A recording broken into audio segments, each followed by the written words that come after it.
Когда мы планируем поездку на Мальдивы, в голове всегда одна и та же идеальная картинка. Бесконечная бирюза, белый песок и полный релакс. Но часто реальность оказывается куда суровее. Вместо открытого океана – бетонные волнорезы, остров лысый и без зелени, а еда напоминает обычную столовую. И самое обидное – все это вы получаете за космический ценник. Существуют ли вообще те самые киношные Мальдивы, где каждый доллар оправдан, а картинка совпадает с ожиданиями? Я объездила множество островов и сегодня хочу показать вам место, которое действительно выделяется. Здесь знают толк в Дольче-Вита, ведь перед нами настоящий филиал Италии в Индийском океане – Гангехи-резорт. Давайте проверим, так ли он хорош на самом деле. Добро пожаловать на Мальдивы!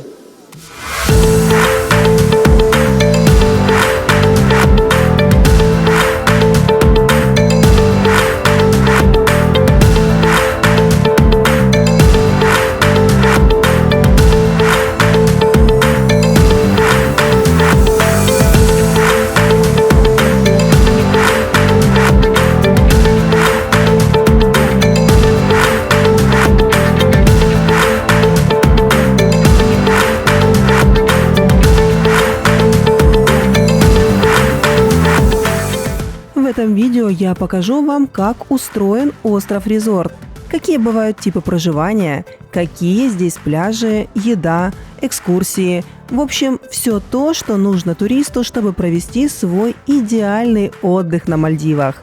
Да, показывать я вам буду все на примере одного конкретного резорта, но так как все они по сути очень похожи, то поверьте, в какой бы вы ни выбрались, такой опыт будет вам полезен. Но прежде чем мы начнем углубляться в наш резорт, давайте немного общей информации о Мальдивах. Мальдивы – это направление круглогодичное, но высоким сезоном традиционно считается период с ноября по апрель, когда дождей минимум, а океан максимально спокойный. Температура воздуха и воды здесь удивительно стабильна – в районе 28-30 градусов тепла круглый год. Чтобы вы понимали контекст, Мальдивы – это не единое целое. Здесь есть два параллельных мира – локальные острова, где живут местные жители, и острова-резорты, как наш Гангехи. И разница между ними колоссальная. На Мальдивах сухой закон и строгие мусульманские правила. На локальных островах алкоголь запрещен совсем, его там просто не купить. А купаться в бикини можно только на специально огороженных бикини-пляжах. All inclusive. Резорт – это государство в государстве, работающее по принципу «один остров, один отель». Здесь действуют свои законы. Алкоголь льется рекой, ходить в купальнике можно везде, а на своей вилле загорать хоть топлес. Никто вам и слова не скажет. Это полная приватность и свобода. Для обычных Мальдив возможность заказать на ужин бокальчик вина – это что-то недостижимое. А на резорте запросто. А мне тоже можно? Для тебя тут найдутся лимонадики. И вообще, не мешай маме фантазировать. Я на отдыхе, а то отправлю изучать детский клуб. И еще один нюанс, о котором часто забывают и из-за этого опаздывают на самолет. На многих резортах время отличается от официального времени в столице Малле.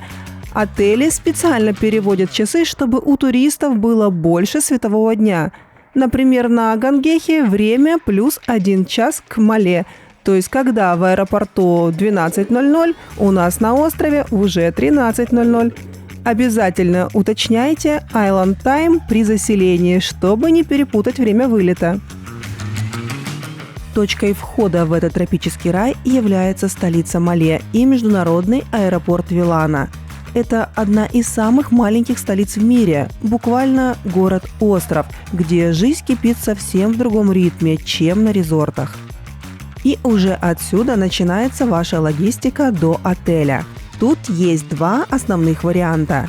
Если ваш резорт находится недалеко от аэропорта, вас доставят на скоростном катере, спидботе. Это быстрее и дешевле. В случае нашего резорта порядка $40 с человека. Но если вы выбрали отель подальше от цивилизации, то основным транспортом станет гидросамолет. $300-700 с пассажира. Это уникальный опыт. Маленькая маршрутка с крыльями, которая взлетает и садится прямо на воду. Гангехи находится в северном атолле Ари, и полет туда занимает около 25 минут, за которые можно рассмотреть все краски океана с высоты. После приземления гидросамолета вас встречают на специальной платформе и довозят до пирса на традиционной лодке – дони. И вот здесь начинается магия Гангехи. Ароматненькие, холодненькие полотенечко. То, что нужно для моего осевшего горла. Вот так сервис резорта работает с первых шагов. Welcome drink и ледяные полотенца – золотой стандарт Мальдив. Это вам не потоковая Турция. Резорт еще с порога дает понять – выдыхай, ты в раю. Манго-джус. Прекрасно. Кстати, тут есть еще одна очень приятная особенность. Встречать и провожать всех гостей отеля выходит лично сам General Manager. Это сразу задает уровень. Ты понимаешь, что попал не на обычный локальный остров, а на настоящий VIP-курорт, где каждому гостю уделяют внимание. И это ощущение уюта не случайно. Первое, что бросается в глаза – это масштаб. Остров действительно камерный, я бы даже сказала домашний. Его можно обойти по кругу неспешным шагом буквально за 5 минут.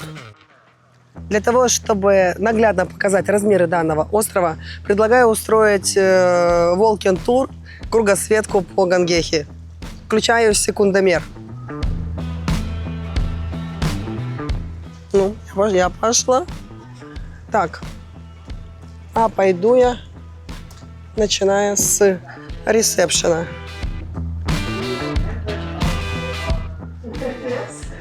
Так.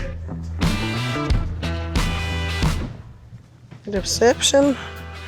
Тут у нас дайвинг-центр.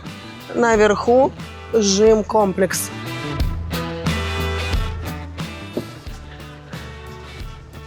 Виллы с видом на море. Виллы с видом на море имеют маленький пляжик с искусственным волнорезом. Значит, здесь у нас клаб-виллы.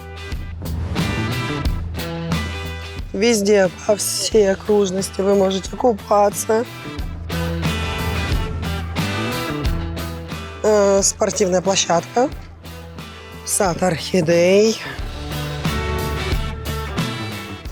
Ресторан. Шоп. Библиотека. Спа. Виллы на воде. И снова ресепшн. Виллы и ресторан. Итого 4 минуты. Сейчас зайду в тень. 4 минуты. Здесь нет асфальта, нет машин или багги. Концепция максимально расслабленная. No news, no shoes. Вы снимаете обувь еще на ресепшн и ходите босиком по мягкому песку или деревянным настилам весь отпуск, чувствуя полное единение с природой. А чтобы не занести с пляжа в номер песочек, у каждого имеется небольшая пиалка с пресной водой. Весьма элегантное и удобное решение. Сам резорт имеет исторические итальянские корни, и это чувствуется в деталях. Архитектура здесь не современный холодный хай-тек, а теплая, колониально-деревянная классика. Остров буквально утопает в густой тропической зелени, и это огромный плюс. Дорожки тенистые, много вековых пальм и цветов, так что спрятаться от экваториального солнца здесь очень легко. Это не лысый искусственный остров, которому нужно 10 лет, чтобы обрасти зеленью. Здесь природа настоящая и живая. Теперь давайте разберемся с размещением. На Гангехе всего 45 номеров, что гарантирует отличную приватность. Толкаться локтями с другими туристами точно не придется. Вариантов вилл несколько, и они кардинально отличаются как по локации, так и по цене. Ну и самый ожидаемый вопрос. Сколько стоит и как выглядит самый бюджетный номер на резорте? Club Room. Большая кровать, есть также чайная точка, смотрите, мини-бар. Меню к мини-бару также можете видеть рядышком. Водичку каждый день став меняет во время уборки. Кровать попроще, но также она большая. Обратите на это внимание. Зеркало, шкаф, сейф. Дальше у нас есть санузел. Он поменьше, но тоже душевая зона достаточно большая. Пространство имеется. Унитаз. И уже тут у нас мы видим один умывальничек. Полотенце, фен. Гель для душа, мыло имеется. Поменьше номер значительно. Но вы же приехали сюда не в номере сидеть, правда? Все самое интересное находится за пределами вот этой двери. Для того, чтобы приехать, бросить вещи и наслаждаться природой, по-моему, достаточно. Вот, смотрите, выход прямо идет на территорию. Сразу перед вами огромный сад. Насколько я понимаю, вот эта вот дверь говорит о том, что если вы приехали большой компанией либо семьей, то можно купить 2 соседних номера и объединить таким образом в один. Ну вот, собственно говоря, все. Рум-тур небольшой, но, я думаю, эффективно. Понятно, что имеется. И что особо радует на этом курорте, то, что все находится недалеко от пляжа. Комнаты Club Room хоть и находятся в середине острова, но до водички все равно рукой подать. Вышел с номер, вот тебе пляж. Чуть выше классом и комфортнее Вилла Гаден. это уже отдельные стоящие деревянные домики, спрятанные в густой тропической зелени. Здесь больше тишины и ощущения уединения. Свой собственный кусочек сада, но до океана все равно придется немножечко пройти. Хотя в случае Гангехи с его игрушечными размерами 200 на 200 метров немного, это очень громко сказано, шагов 20 и вы уже на пляже. Так уютненько, дерево.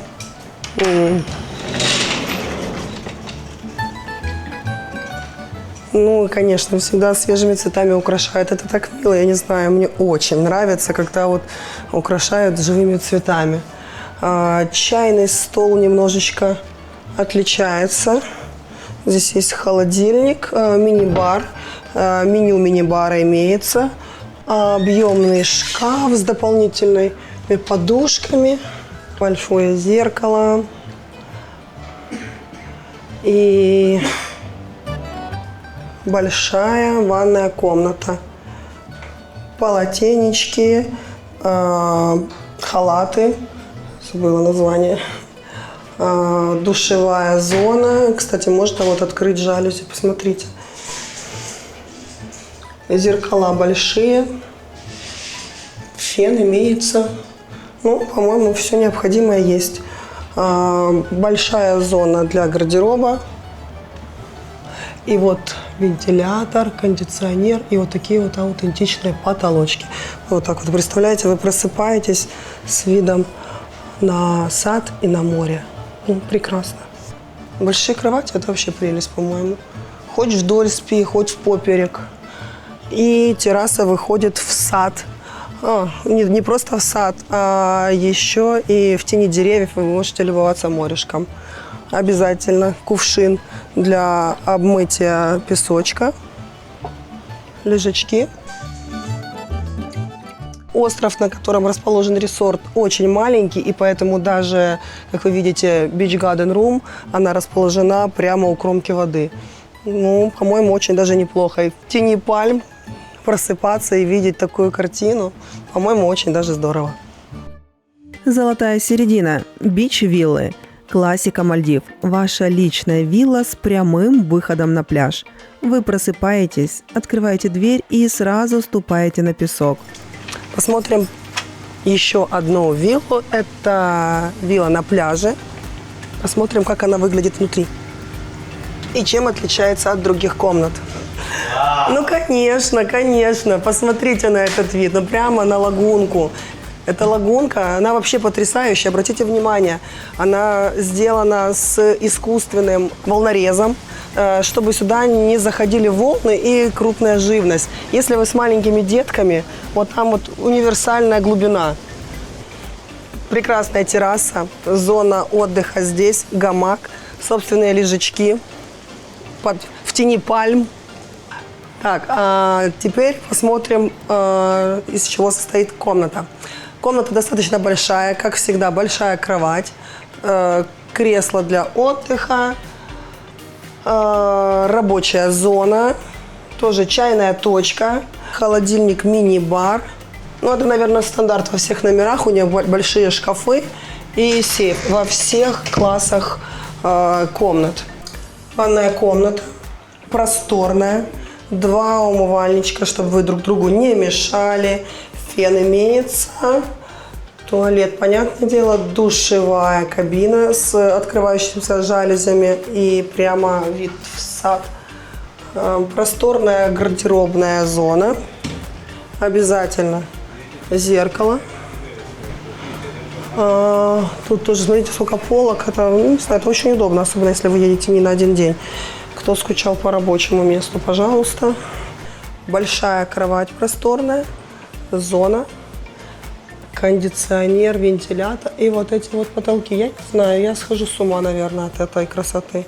Ну, очень атмосферно, очень аутентично. И вот так вы просыпаетесь вот с таким видом. Давайте я вам сейчас сделаю визуализацию. Вот вы так вот спите на подушечке, поднялись чуть-чуть голову, а там уже все красиво и все вас ждет. Вот, прям вот смотрите, визуализируйте.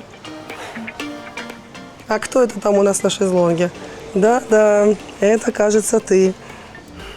Если же вы летите именно за жизнью над океаном, то здесь 2 варианта. Базовый, стандартные Overwater Wheels. Они стоят на сваях в лагуне, имеют свой прямой спуск в воду и оформлены в том самом колониальном стиле с тиковым деревом. И, наконец, вершина комфорта на острове – Deluxe Overwater Wheels. А это виллы Deluxe. Давайте посмотрим, как они выглядят изнутри. Эти виллы новее, просторнее и расположены в самой выигрышной части лагуны. Здесь лучший вид на закат или рассвет, больше дистанция между домиками и интерьер классом выше.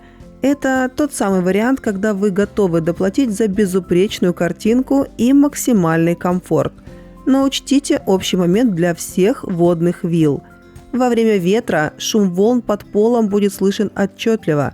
Для кого-то это романтика, а для кого-то может стать проблемой со сном.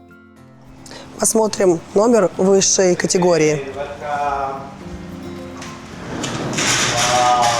Это большая вилла на воде. Начинается сразу с большой спальни.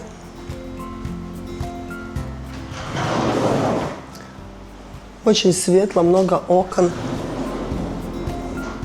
Ой, тут большая терраса и целый пьедестал для загара. Есть лесенка в воду. Сразу есть прекрасный коралловый риф. И я уже отсюда вижу, что он прям насыщен животным миром. Подводным животным миром. Уже большая такая терраса. Можно прям вечеринки закатывать. Ага. Ой, антиквариат. Так. О, проходная ванная комната. Зона мейкап. Почистили, не поссорились, у кого какой умывальник. Тоже зона туалета, тоже с открытой зоной. Гардероб. Много полочек, как я люблю.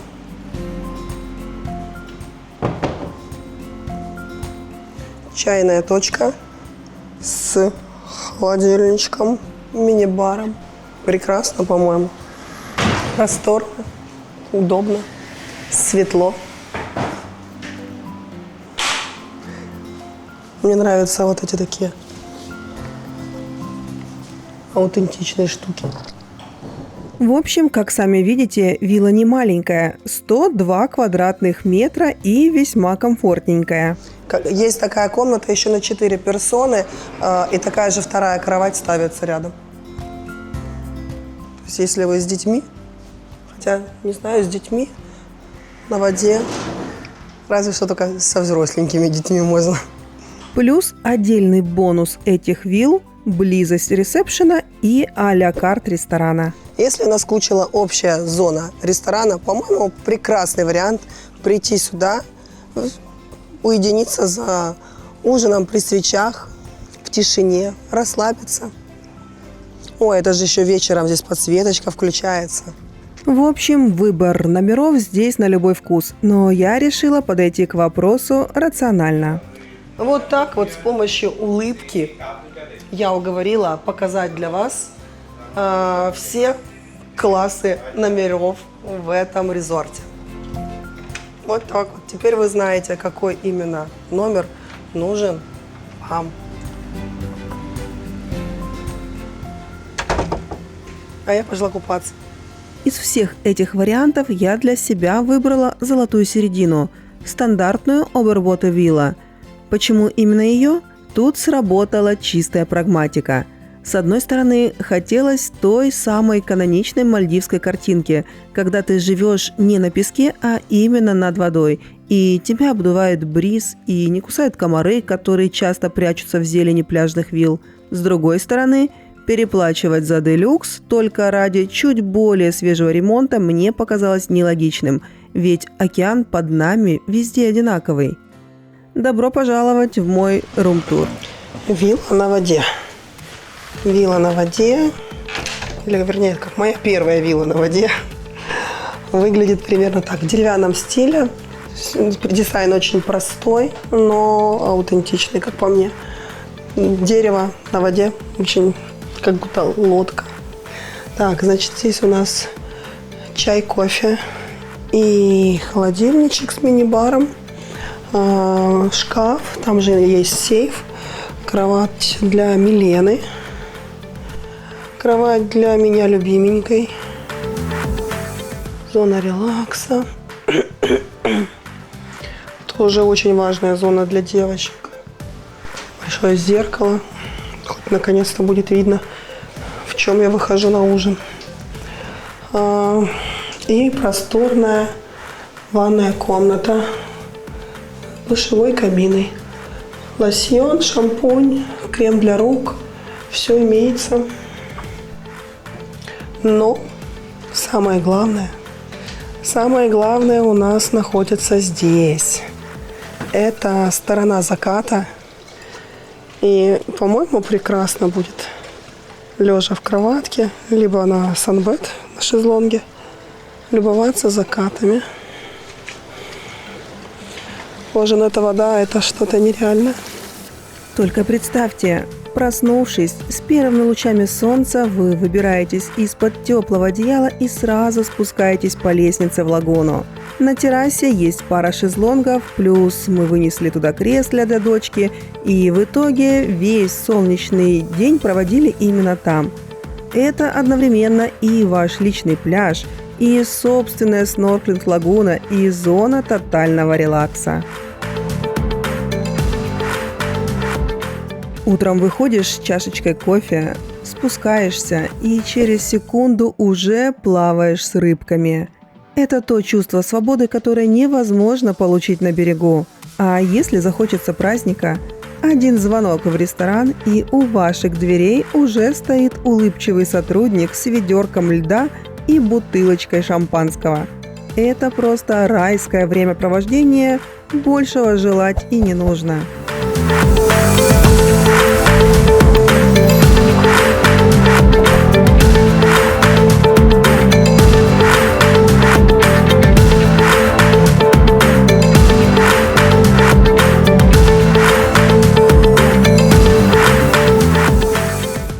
Если вы сейчас прикидываете бюджет и думаете, что это удовольствие только для миллионеров, то у меня для вас хорошая новость. Здесь работает правило, которое позволяет существенно сэкономить. Концепция большинства мальдивских отелей такова, что вы платите фиксированную цену за виллу, а не за человека. Цена на букинге за проживание одного гостя или, скажем, 4 часто отличается незначительно. Доплата идет только за налоги и питание. Поэтому, если вы прикидываете, в какую копейку вам влетит, если взять с собой на отдых детей, то расслабьтесь. Это точно не увеличит ваш бюджет в 2 раза. Кажется, начинаю догадываться, как я вообще попала в это путешествие. Кстати, есть один важный нюанс про зону водных вилл, который выгодно отличает Гангехи от многих пафосных резортов. Обычно на Мальдивах ветка водных вилл – это закрытая VIP-зона. Государство в государстве со своим отдельным пляжем и рестораном, куда гостям из дешевых номеров вход строго воспрещен. Здесь все иначе. Да, у водных вилл есть свой тайский ресторан с видом на закат, но сама территория абсолютно демократична. Здесь нет никаких заборов или табличек «Приват only». Любой гость может спокойно гулять по деревянным мостикам, делать те самые инстафотки на фоне домиков на воде или поплавать на каяках прямо между сваями вилл. И поверьте, плавать здесь стоит, потому что домики построены в непосредственной близости к рифу, к живому, красочному рифу, что сейчас большая редкость. И раз уж мы уже заговорили о воде, давайте о главном. Многие едут на Мальдивы ради пляжа, но я считаю, что настоящее чудо здесь находится под водой. Гангехи в этом плане идеальный учебный полигон для снорклинга. Во-первых, здесь невероятное количество живности. Прямо у берега постоянно крутятся небольшие рифовые акулы. Они абсолютно безопасные, пугливые и очень милые. Плавать с ними одно удовольствие. По вечерам к освещенным пирсам приплывают большие акулы-няньки. А если повезет, в районе причала можно встретить и морских черепах. Сюда однозначно нужно приезжать с удочкой, с леской, не знаю, еще с чем-то. Посмотрите, акула, рыбки, я не знаю, я их называю носатики. Они такие прикольненькие. Скаты. Тут, риф достаточно богатый живностью. Осталось увидеть здесь еще черепах и все. Конечно, про удочку я пошутила. Рыбалка на домашнем рифе строго запрещена, чтобы сохранить эту красоту. Но вы только посмотрите на их поведение. Они настолько привыкли к людям, что вообще нас не боятся. Вместо грозного хищника ты видишь милое создание, которое ведет себя, честное слово, как домашний питомец. Они тут как котики. Приходят такие, почухай меня за ушком. А еще иногда сюда приплывают Кальмары. Впервые видела их в живой среде. Обычно только на тарелке. Во-вторых, сам формат снорклинга здесь максимально комфортный, особенно для новичков. Мальдивский риф – это история про малую глубину. Вам не нужно быть олимпийским пловцом или нырять в бездну. Вода теплая, прозрачная, а коралловые сады начинаются на глубине по пояс или по грудь. Это психологически очень расслабляет. Если маска протекла или вы вдруг запаниковали, просто встали на ноги, отдышались и поплыли дальше. Никакого стресса, только вы и океан. А то, что риф здесь живой, вы убедитесь буквально в первое же утро, просто выйдя на террасу с чашкой кофе. В тишины слышны множественные всплески воды. Это стайки тунца устраивают себе завтрак. Зрелище просто завораживающее. Вода буквально кипит. Помнится, в комментариях мне часто писали, что я слишком мало показываю подводный мир во время путешествий. Ну что ж, мои дорогие фанаты снорклинга, сегодня праздник на вашей улице. Кроме тунца, на нашем рифе я повстречала всякую хитрую живность. Их стандартное научное название достаточно скучное, так что я буду называть их своими прозвищами. Так понятнее, кто есть кто в этой подводной коммуналке. Главный, самый наглый и по совместительству очень милый зверь на районе – это зубастик, он же титановый спинорог. С ним в свите обычно тусит парочка светлячков, по-скучному красноперые литрины, которые подъедают за боссом остатки.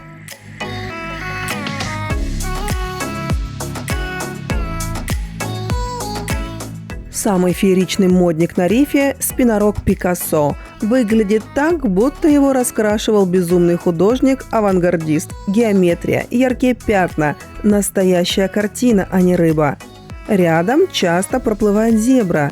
Эта красотка явно сбежала либо из зоопарка, либо из тюрьмы, судя по ее строгому полосатому костюму. Отдельного внимания заслуживает пятнистый попугай. Это местный шумный сосед. Он грызет кораллы с таким громким хрустом, что слышно даже под водой, будто кто-то рядом ест сухари. Ну и, конечно, изящный единорог. Очень забавная рыба, правда, того самого рога у нее и нет. Плавает с таким видом, будто она здесь самая главная аристократка. Еще одна популярная разновидность среди местных, почти пернатых – это шестиполосый попугай. Очень красочная штуковина, явно фанат радуги. Еще тут имеется очень смешная рыба – сверло, темнополосая зубатая барабуля. Она реально сверлит носом дно, поднимая облака песка, и ей вообще плевать на происходящее вокруг. Но самая интересная парочка – это длинноиглая рыба-еж и губан-чистильщик. Сейчас этот лупоглазик выглядит вполне обычно, но если его испугать, то он моментально превратится в колючий шарик. У них с губаном тут свой общественный транспорт. Чистильщик наглым образом залезает ежу прямо в жабры и едет внутри него, как в автобусе, попутно проводя санобработку. Выглядит это уморительно. Ну и никак не могу не рассказать о своей самой любимой подводной спутнице – черноперой рифовой акуле. Плавать рядом с такой красоткой в ее естественной среде – это что-то невероятное. Она вальяжно проплывает мимо вас, наворачивая круги вокруг стаек рыб, но, что удивительно, не трогает их. Такое ощущение, что она просто приглядывает за порядком, как строгая воспитательница, чтобы вы ненароком никого не обидели. Это очень крутые эмоции – наблюдать, как этот знаменитый треугольный плавничок нарезает круги вокруг вас, постепенно приближаясь. Адреналин подскакивает, но страха нет, только восхищение грацией идеального хищника.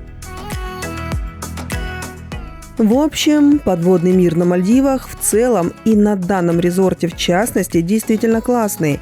Кстати, если вам эта тема интересна и вы хотите увидеть еще больше подводных жителей, очень советую пересмотреть мой большой обзор Мальдив. Там я уделила немало времени именно снорклингу и детальному разбору, кто есть кто под водой. Ладно, под водой немного потусили, теперь выныриваем на сушу, чтобы протестировать местные пляжики. Мальдивский песок – это, конечно, что-то невероятное. Середина дня, солнце в зените. Казалось бы, что нога сюда не станет. Однако нет. Иду, ничего не печет, не жарит, наоборот, веет легкой прохладой. Хотя на деревянных мостиках внутри сада уже жарковато ходить. А теперь приготовьтесь к шок-контенту. Знаете, кого нам нужно благодарить за этот уникальный прохладный песок? Ту самую рыбу-попугая, о котором я говорила раньше. Помните этого шумного соседа, который громко хрустит под водой? Так вот, он работает тут главным производителем пляжей. Он грызет кораллы, переваривает их и, скажем так, возвращает в океан в виде мелкой белоснежной пудры. Да-да, по сути, этот райский песочек – результат хорошего пищеварения рыбок. Одна такая трудяга производит сотни килограммов песка в год, и именно благодаря своему коралловому происхождению он и не нагревается на солнце. Вся зона резорта – это один большой пляж по кругу, можно сказать. Единственное, он разделен некоторыми локальными зонами. Вот как здесь, например, сделали искусственный волнорез и небольшую лагунку, где очень удобно и комфортно отдыхать с маленькими детьми, которые не зайдут на глубину и не будут бояться животных, которые могут приплыть из большой воды. Правда, и на остальных участках острова нет строгих зон, купаться запрещено. Поэтому кинуть полотенце и зайти в воду можно практически в любой точке периметра. Помимо морской живности, на острове встречаются и наземные представители фауны. Главный фаворит – красивые ящерицы, которые обожают загорать прямо в уличных фонариках, выпячивая свои роскошные хвосты. На деревьях спят летучие лисицы.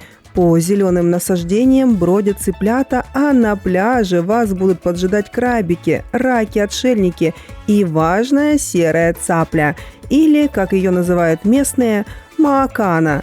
В общем, вся живность милая и безобидная, никаких вам пауков или змей. Выглядывает как рыбак. А теперь перемещаемся на главный пляж, который находится у начала той самой знаменитой песчаной косы. Это сердце острова и главная фотозона. Прямо в воде здесь установлены качели. Абсолютный must-have для ваших сторис. Вы качаетесь над бирюзовой водой, смотрите на уходящую вдаль песчаную косу и понимаете, вот они, те самые Мальдивы. И логистика острова продумана гениально.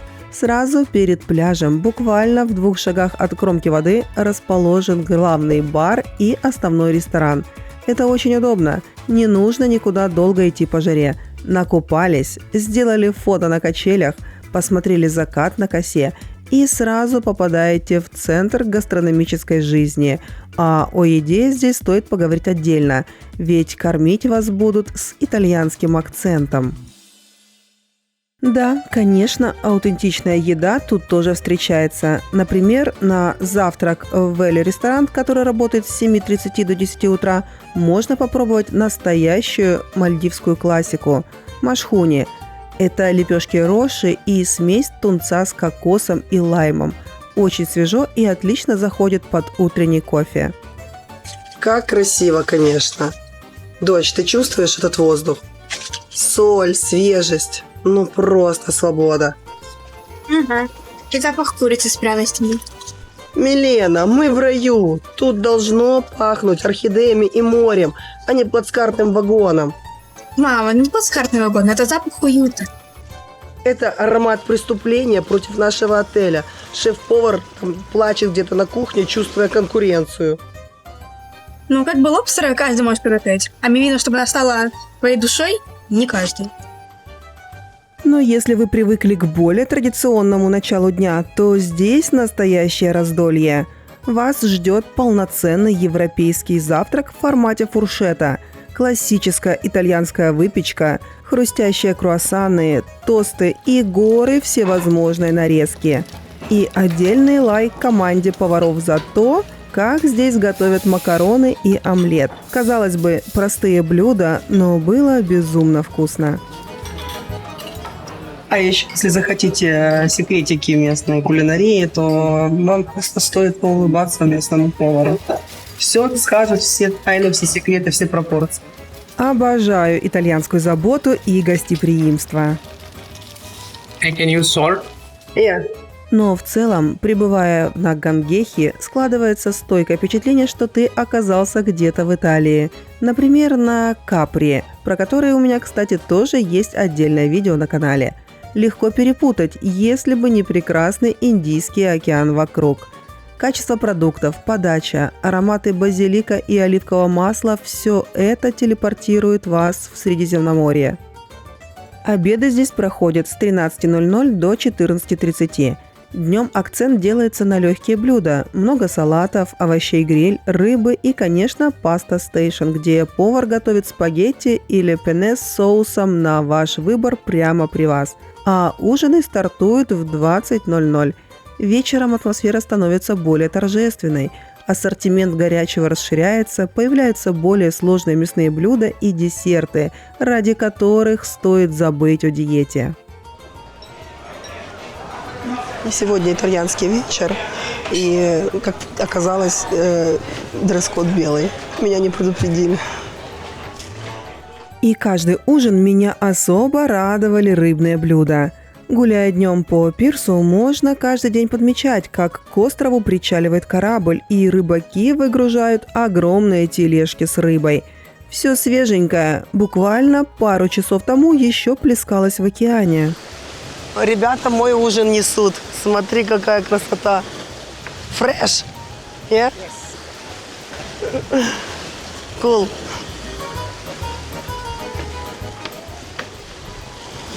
Это я словила, если что. Thank you. Теперь про концепции питания. Это важно для вашего кошелька. Здесь есть 3 варианта. Первый – half-board.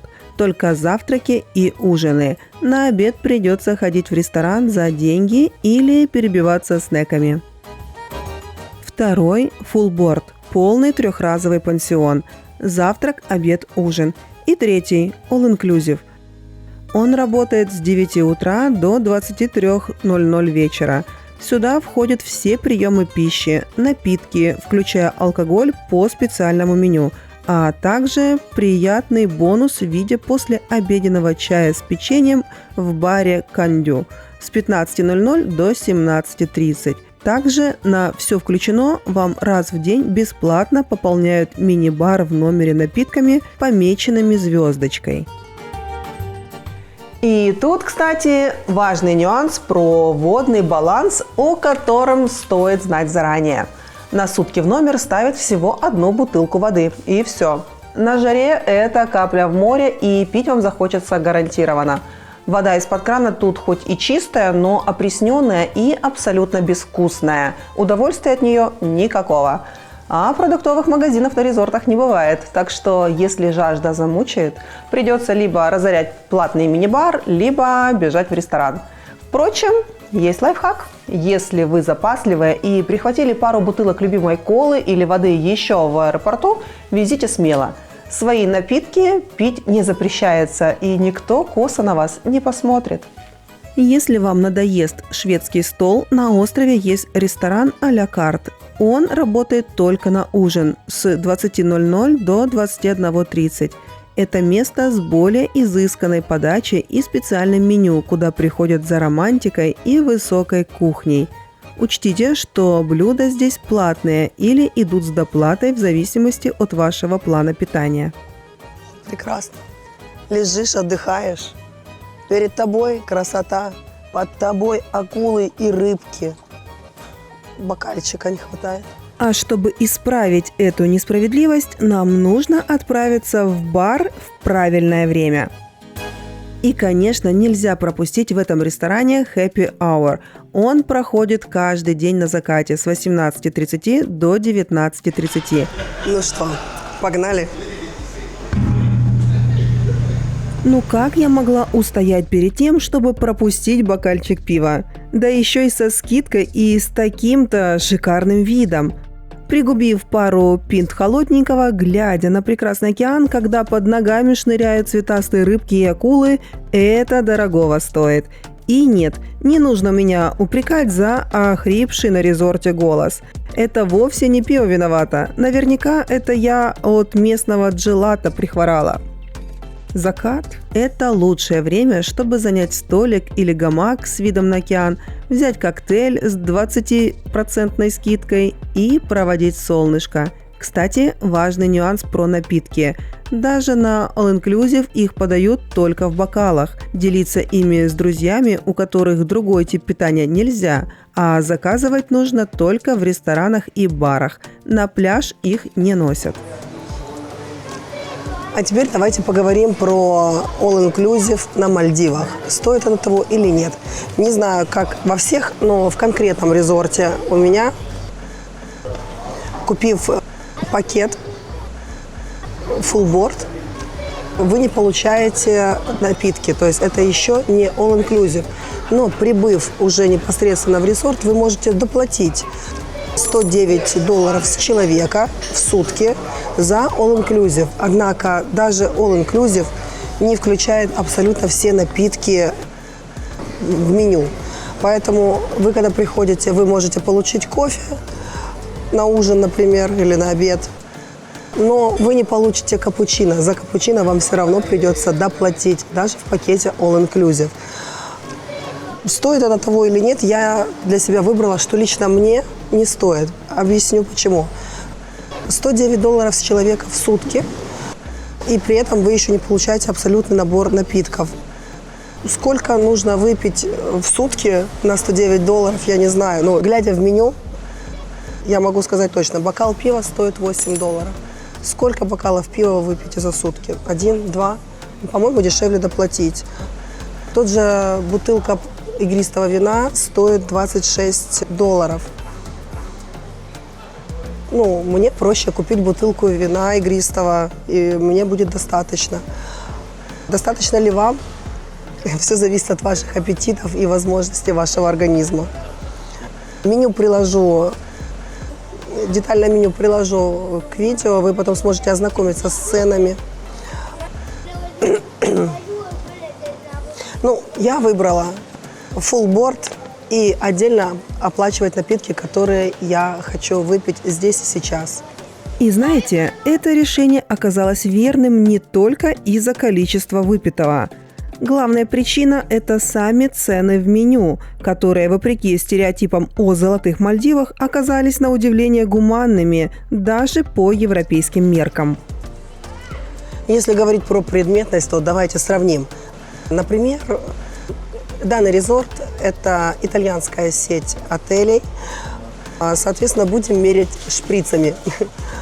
Тот же апероль шприц в Милане, возле дома, если вы смотрели мои видео, стоил нам порядка 20 евро. В Неаполе 1-2 евро. В Риме около 12-15, зависит от заведения. Здесь апероль шприц стоит, внимание, $9. Ну окей, плюс налог $10. Но вы где? Вы на острове, посреди Индийского океана. Здесь нет ни одного магазина, ничего абсолютно. $9, серьезно? Ну, по-моему, цены не так уж чтобы сильно кусались. Бокал пива 0,5 $8. С налогом пусть будет $9. Неужели это дороже, чем выпить пиво в Риме? И так во всем я смотрю, что, ну, то есть абсолютно доступно с учетом окружающей среды, где вы находитесь. И мне все нравится. Но, пожалуй, самым решающим фактором для меня стали даже не деньги, а свобода действий. Еще один плюс на весы all-inclusive или нет в пользу не all-inclusive. Это то, что вы можете принести себе в номер бутылочку вина или игристого и наслаждаться спокойной атмосферой у себя в номере. И вам доставят ее с ледиком, будет все холодненькое, прекрасно. А будь у меня all-inclusive, мне бы пришлось пить в баре либо в ресторане. Не думаю, что мне разрешили бы вынести даже бокал. А теперь давайте поговорим о том, чем занять себя на острове, когда вы уже наплавались с акулами и съели всю пасту. Многие боятся, что на маленьком острове будет скучно, но Гангейхи предлагает довольно насыщенную программу, причем часть активностей абсолютно бесплатна, что для Мальдив большая редкость. Например, чтобы сжечь калории после итальянских обедов, можно взять каяк на главном пляже. Они предоставляются гостям бесплатно. Это отличный способ посмотреть на остров со стороны. Девочкам же наверняка больше понравится поход в спа. На территории комплекса есть такая зона умиротворения. Это девочкин рай. Зона спа.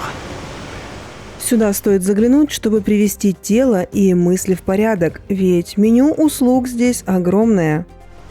Маникюр, педикюр, массаж. Отпуск не повод отказывать себе в удовольствии. И все это происходит не в душном кабинете, а в максимальной гармонии с природой. Массажный стол, тихая музыка, пальмы и птицы за дверями. Что еще нужно? Если вы любите начинать день осознанно, то по понедельникам, средам и пятницам в 9:30 утра в СПА проходят бесплатные занятия йогой.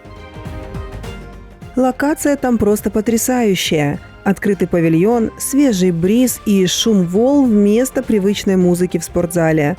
Уровень занятий обычно базовый, так что даже если вы никогда не стояли в «собаке мордой вниз», прийти стоит хотя бы ради атмосферы и красивых видов.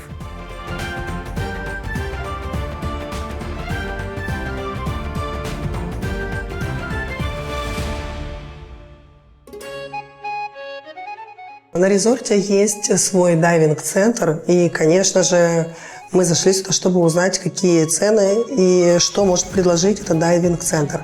Значит, во-первых, если вы прибыли без маски, без ласт и без трубки, вы здесь можете взять в аренду. Полный комплект на один день стоит $10. Вы можете взять не просто полный набор для снорклинга, а только что-то отдельно. Например, там, вы потеряли маску. $6 стоит маска, трубка $2, ласты $8. То есть не обязательно брать весь комплект. Если у вас частично что-то имеется, вы можете просто добрать ту позицию, которой вам не хватает. Весь комплект $10 за день, полный день. В 6 часов вечера день закрывается и начинается следующий день. Если вы не успели сдать оборудование до 6 часов вечера, вам засчитают новый день. Также резорт и дайвинг-центр предлагает целый список экскурсий. Они, конечно же, будут дороже, чем с локального острова, но если у вас ограничено время, то почему бы и нет.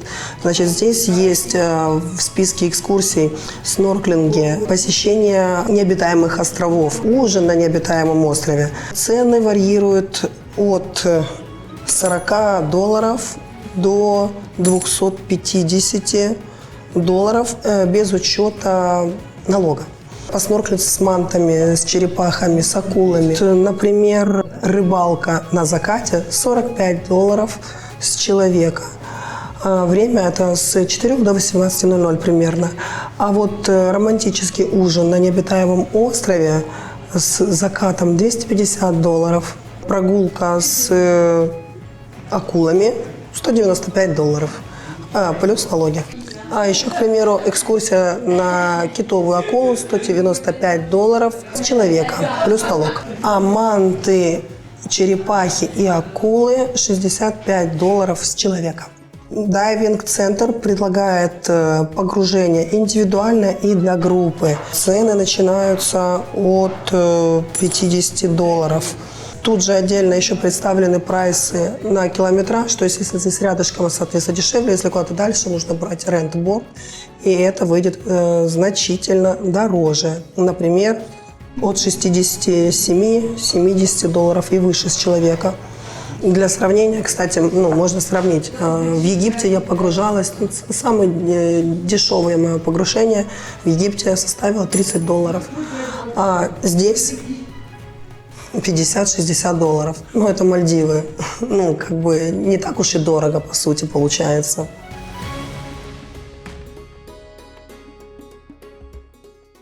Также над дайвинг-центром есть тренажерный зал, который открыт круглосуточно. Честно скажу, он небольшой, но для поддержания формы вполне годится. А для тех, кто предпочитает интеллектуальный отдых, напротив СПА есть небольшая библиотека с книгами на разных языках. А если душа требует командной игры, ищите волейбольную площадку. Она очень удачно спрятана в тени пальм, так что играть там можно хоть целый день, не боясь получить солнечный удар. Кстати, площадка редко пустует. Итальянцы – народ спортивный и азартный, так что веселые крики и жаркие баталии там слышны регулярно. И да, на пляже игры тоже присутствуют, но уже не в таком активном формате, а потому не мешают кайфовать во время релакса. Вечера на острове тоже не проходят в тишине. Каждый день после ужина около 9:30 в баре Канду начинается развлекательная программа. Итальянские аниматоры стараются вовлечь гостей, устраивают караоке, вечера с диджей и даже показы мод. Это создает ту самую домашнюю и веселую атмосферу, где все гости начинают общаться друг с другом. Но самый драйв начинается, когда включаются зажигательные итальянские хиты и танцы перетекают прямо на песок. Танцевать босиком под звездами, чувствуя ритм и шум океана – это отдельное удовольствие. И тут происходит удивительная вещь. Совершенно неважно, из какой страны вы прилетели и на каком языке говорите. В этом вихре музыки и эмоций под крики «Браво!» и «Белиссимо» абсолютно все гости на этот вечер становятся немного итальянцами. Также на острове есть бутик рядом с рестораном, где можно купить не только сувениры, но и заказать одежду, настоящую итальянскую одежду с легким оттенком мальдивского курорта. Там работает портной, который шьет вещи по индивидуальным меркам. Отдельно хочу сказать про связь. Это больная тема для фрилансеров. На территории всего резорта работает Wi-Fi и ловит он достаточно неплохо. Один нюанс – скорость не очень, всего 2 мегабита. Поэтому, если вам нужна скорость повыше, то позаботьтесь о том, чтобы купить еще дополнительную сим-карту. Можно это сделать на ресепшене, либо в моле, либо eSIM.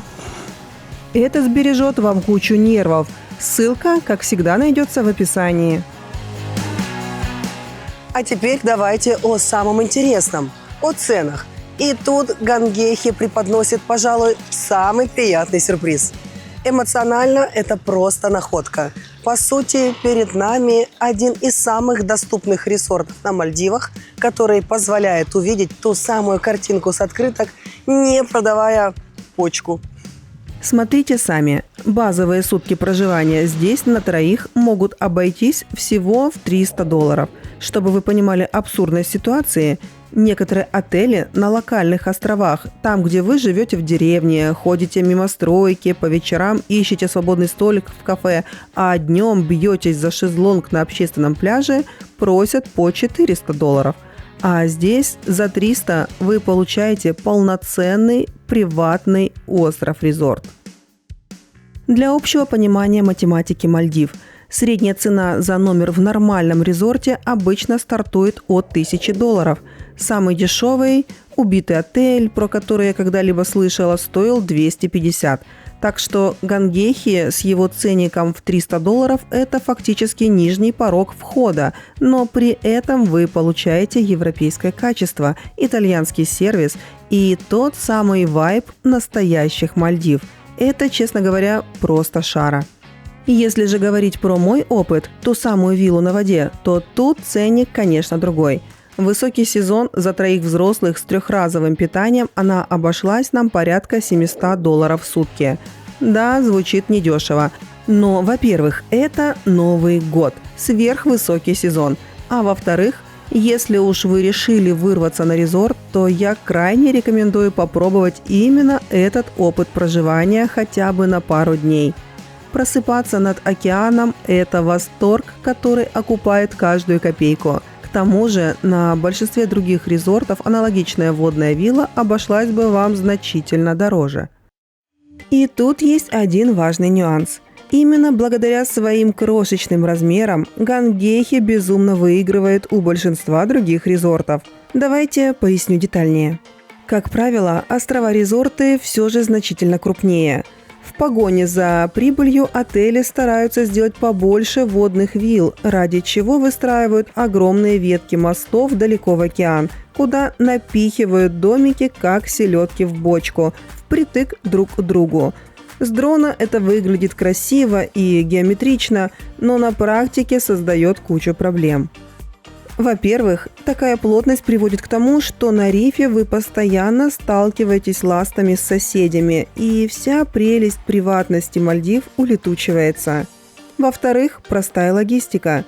Чтобы добраться от дальней виллы до берега, приходится очень долго идти по тем самым инстаграмным мостикам, под палящим солнцем, а уж тем более в дождь или ветер – это еще то испытание. Приходится ждать баги или брать велосипеды. Пару раз прокатиться весело, но наматывать километры каждый день вы просто устанете. В Гангейхе все иначе. Здесь вы прямо из своей виллы можете за пару минут дойти пешком куда угодно. Но есть фишка еще круче. До косы или пляжа можно просто доплыть. Серьезно, спустились с лестницы в воду, неспешно догребли до бара, выпили бокальчик и поплыли назад к себе в номер. Честно говоря, это те преимущества, которые на картинках не видны, но на месте решают все. Да, здешние виллы небольшие, у них нет своих бассейнов на террасе, но с таким живым рифом и таким океаном под ногами, скажите честно, вы бы стали сидеть в бассейне? А учитывая, что цена на эти виллы вполне бюджетная, пазл складывается идеально. Правда, есть нюанс. Если вы прямо сейчас зайдете на Booking, вы вряд ли увидите такие сладкие цены. Секрет экономии, как ловить такие скидки и через кого бронировать, чтобы не переплачивать агрегаторам, я уже детально рассказывала в своем большом видео про Мальдивы. Настоятельно рекомендую посмотреть и его, чтобы понимать механику цен. Подводя итог, хочу сказать честно, Гангейхи – это резорт с характером. Он вряд ли подойдет тем, кто ищет шумные тусовки, современные хай-тек интерьеры или анимацию 24/7. Но если ваша цель – отключиться от внешнего мира, ходить босиком, есть отличную пасту и каждый день плавать с акулами на живом рифе, то это место отрабатывает свою стоимость на все 100%. Это тот случай, когда реальность совпадает с красивой картинкой, уютно, вкусно и невероятно живописно благодаря той самой косе. Однако выбор идеального острова – это всегда поиск компромиссов. И Гангейхи – лишь один из сотен вариантов. Но знаете, в конечном счете не так важно, какого размера ваш остров или сколько звезд на фасаде. Главное – это чувство абсолютной свободы и невесомости, которое дарит Индийский океан. Ведь деньги можно заработать снова, а вот время и эмоции, прожитые в таком раю, остаются с нами навсегда. Путешествуйте ярко. С вами была Маша и канал Мира Мало. Увидимся.